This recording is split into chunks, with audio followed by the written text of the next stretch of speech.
मुआशरे में जहाँ शराब नोशी बहुत ज्यादा है, मेरी माँ और मेरी बहनों, मुआशरे के अंदर बेपर्दगी ने भी एक गलत माहौल खराब कर दिया है। आजकल जल से भी उससे महफूज न रहे। जल से होते तो मेला लगता है, और मेला लगता है तो नौजवान लड़के और लड़कियां उस मेले में जाते हैं, उनकी लिपस्टिक भी होती है, पर्दा तो बंगाल में दिखाई नहीं देता है। मेरे भाइयों, जहां तालाब के अंदर एक तरफ लड़के और दूसरी तरफ लड़कियां नहाती हुई नजर आती हो, वहां से कौन सी उम्मीदें लगाई जा सकती हैं? गौर करो मेरे प्यारे साथियों, जो पर्दे के बारे में कभी हजरत फातिमा रज़ी अल्लाह ताला अन्हा को याद करो, जब उनकी मौत का इंतकाल का वक्त आया तो उन्होंने अपने शौहर से कहा, अली मेरी इंतकाल का वक्त करीब है, मुझे नहीं लगता कि मैं बचूंगी।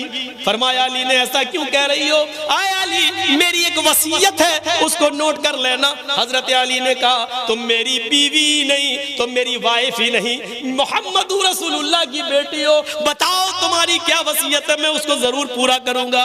कहने लगी फातिमा, आए अली जब मेरा इंतकाल हो जाए, जब मैं इस दुनिया से रुखसत हो जाऊं, जब मैं इस दुनिया से चली जाऊं, तो मेरे जनाजे को, मेरी लाश को कफन से ढांक देना। सफेद रंग का कफन जब मेरी लाश पर चढ़ाओ तो मेरी लाश को मेरी चारपाई पर बिठाकर जब कब्रिस्तान की तरफ लेकर जाओ तो आए अली रात के अंधेरे में ले जाना, ईशा की नमाज के बाद मुझे कब्र में दफनाना, दिन के उजाले में दफन न करना।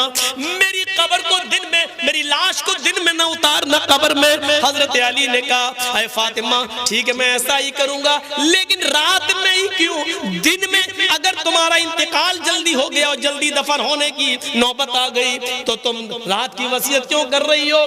दिन में क्यों ना दफन करूं, रात में क्यों दफन करूं? तो हजरत फातिमा का जवाब ये था, मेरी माओ इस जवाब को सुनो, मेरी बहनों इस जवाब को सुनो, और मेरी कौम की बेटियों इस जवाब को सुनो, और अपने आप पर मातम करो। आज जो तुम नंगा नाच नाच रही हो, हजरत फातिमा ने कहा, आए अली मैं नहीं चाहती हूं कि मेरे मरने के बाद मुझे जो कफन पहनाया जाए, मैं नहीं चाहती हूं कि मेरी लाश को जब चारपाई पे उठा के जनाजा आगे बढ़ाया जाए, तो मैं नहीं चाहती हूं कि गैर मर्दों की नजर मेरे मुर्दा जिस्म पर पड़े हुए कफन पर भी पड़े। चेहरा तो दूर, मैं नहीं चाहती कि मेरे मुर्दा जिस्म पर पड़े हुए कफन पर किसी गैर मर्द की नजर पड़े, मैं नहीं चाहती। ये था मोहम्मद रसूलुल्लाह की बेटी का पर्दा, ये था मोहम्मद रसूलुल्लाह की बेटी का हाल, जो इंतकाल से पहले ये वसीयत कर रही है। वो मोबाइल चलाने वाली हो सोचो, वो फेसबुक चलाने वाली हो सोचो, वो व्हाट्सएप पर उल्टी सीधी और खूबसूरत लड़कियों की फोटो लगा कर नौजवानों को अपने शक्ल सूरत से भड़काने वाली हो सोचो, शायद तुम्हारे बारे में अल्लाह के नबी ने फरमाया, ऐसी औरतें कभी भी जन्नत के अंदर दाखिल न होंगी। ला यदखुलनल जन्नह वला यजिदन्न रिहा, जन्नत में जाना तो दूर, जन्नत की खुशबू भी नहीं पाएंगी। मेरी बहनों अपने आप को संभालो, मेरी कौम की बेटियों अपने आप को संभालो। पूरा महाराष्ट्र में आज देख लो कितनी मुसलमान लड़कियों ने कोर्ट में एप्लीकेशन दे दी है, और वो गैर मुस्लिम लड़कों के साथ आज निकाह करने के लिए तैयार है। कितनी गैर मुस्लिम, कितनी मुसलमान लड़कियों ने गैर मुस्लिमों के साथ निकाह करने के लिए एप्लीकेशन दे दी और कह दिया मैं चाहती हूँ कि मेरी शादी इनके साथ हो। मेरे बाप और मेरे भाई मुझे रोकना चाहेंगे, लेकिन मैं बालिग हूँ, मैं इसी गैर मुस्लिम के साथ अपनी मर्जी से निकाह करने के लिए तैयार हूँ। ये इसी बेपर्दगी का हाल है, ये इसी कॉलेज और यूनिवर्सिटी में लड़कों के साथ को एजुकेशन लेने का नतीजा है। मेरी बहनों अपने आप को बचाओ, मेरी कौम की बेटियों, बहुत बड़ी साजिश इस सियासी हुकूमत दो, इस मौजूदा दौर की हुकूमत में तुम्हारे खिलाफ रची जा रही है। कॉलेजों में, स्कूलों में लड़कों को जगह, मुस्लिम लड़कों को पढ़ने के लिए वैकेंसी नहीं दी जा रही है, कहा जा रहा जगह फुल हो गई, और लड़कियों को जगह दी जा रही है और कहा जा रहा है कि लड़कियों के लिए जगह मौजूद है, लड़कियों के लिए इतना कोटा मौजूद है। वो जानते हैं कि जब लड़कियां मुसलमानों की हमारे कॉलेज में और स्कूलों में आएंगी और हमारे हिंदू और गैर मुस्लिम लड़कों के साथ बैठकर जब पढ़ेंगी, तो जाहिर है कि आग और पेट्रोल एक जगह रह ही नहीं सकता है, मोहब्बत और इश्क की आग लगेगी, और फिर ये हमारे भाई, हमारे बेटे इन लड़कियों को अपनी बहू बनाकर लाएंगे और फिर इनसे गैर मुस्लिम बच्चे पैदा होंगे।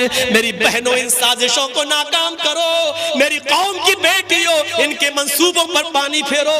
मोहम्मद रसूलुल्लाह की शरीयत पर आंच ना आने दो। मोहम्मद रसूलुल्लाह की शरीयत को बचाओ, आज के इस दौर में बचाओ। अगर इस्लाम के अंदर हाथ जोड़ना जायज होता तो मेरी कौम की बेटियों में तुम्हारे हाथ जोड़ लेता। अगर इस्लाम के अंदर भीख मांगना जायज होता तो मैं अपना दामन फैलाकर तुमसे भीख मांग लेता।